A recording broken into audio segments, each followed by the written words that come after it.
what do you think about this motion? I think, I wanted to give a short answer, but I can't because it's too complicated a question.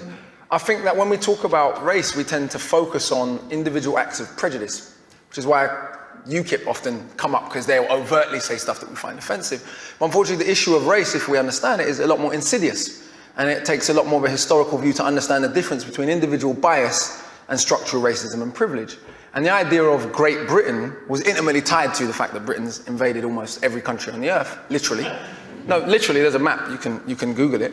And so the idea of our greatness was intimately tied to this idea of empire, which was intimately tied to what Rudyard Kipling calls the white man's burden, to go and civilize all these stupid brown folks that have been writing and having civilizations for thousands of years. But let's forget all of that.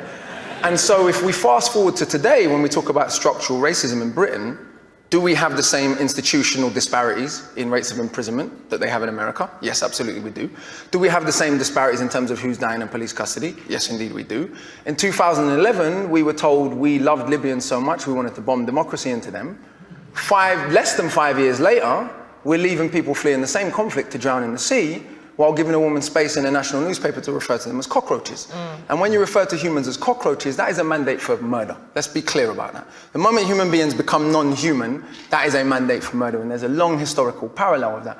Today, Germany, the country that bombed this country, in our grandparents' lifetimes, so theoretically the grandchildren of Nazis can get in and out of England easier than the grandchildren of people from the Commonwealth who fought against the Nazis. And where do they come from? When we talk about immigrants, do we mean people from Australia and New Zealand? Didn't Boris Johnson go to Australia and say, hey, we're culturally the same? Was he talking about the Aborigines when he said that? We call them expats. Right. White people have such a different way of classifying themselves that white immigrants are expats and non-white immigrants are immigrants. So when we say immigrants, if we go to border control, we can go there, Yarlswood, and we go and look at who's there. It's not a bunch of white people from New Zealand. So we have structural forms of privilege and bias that are much more insidious and much more difficult to overcome. The reaction to Africans and Asians coming here post-World War II, to rebuild the country after the Queen's German cousins bombed it, the reaction to them was one of general hatred. It's illogical. These people who had formerly been colonized by Britain had fought in both world wars. India gave 2.5 million volunteers, for those who don't know. When we talk about being saved by America in the war, we want to talk about being saved by India and Russia. That would be a bit more accurate, but that's a bit inconvenient. But the reaction to those people and their descendants has been one that is about structural bias and privilege. The greatest metaphor for this might be Canary Wharf and Tower Hamlets. Sure. If you look at that predominantly Bengali community that has to look at Canary Wharf every day, how many of those people work in Canary Wharf other than to clean toilets? I only got into that through grime. So the first thing, I'm listening to grime records and they're all rapping about E14. Yeah. And I'm going, where's that? And I'm like, Canary Wharf? Yeah, they're definitely not rapping about I suppose what I'm saying is not about saying that there's bias and bigotry everywhere in the world. The country my grandparents come from, it's pretty much generally accepted that they don't like gay people. But what's interesting, race even plays a role in that. In Jamaica, we have disgraceful homophobia. No one ever says it's because of Christian fundamentalism. Because even though it is justified in explicitly Christian fundamentalist terms, because only Muslims do bad stuff because of their religion. Because we know almost all the Muslims in the world are brown. Whereas when a German wings pilot crashes and kills 150 people deliberately, or the man in Norway killed nearly 90 people. I was in Australia when that happened. This is how uniform the agreement is that white people will be portrayed differently. The Australian media referred to Andres Breivik as having terrorist-like tactics. Yeah. I mean, to think about that.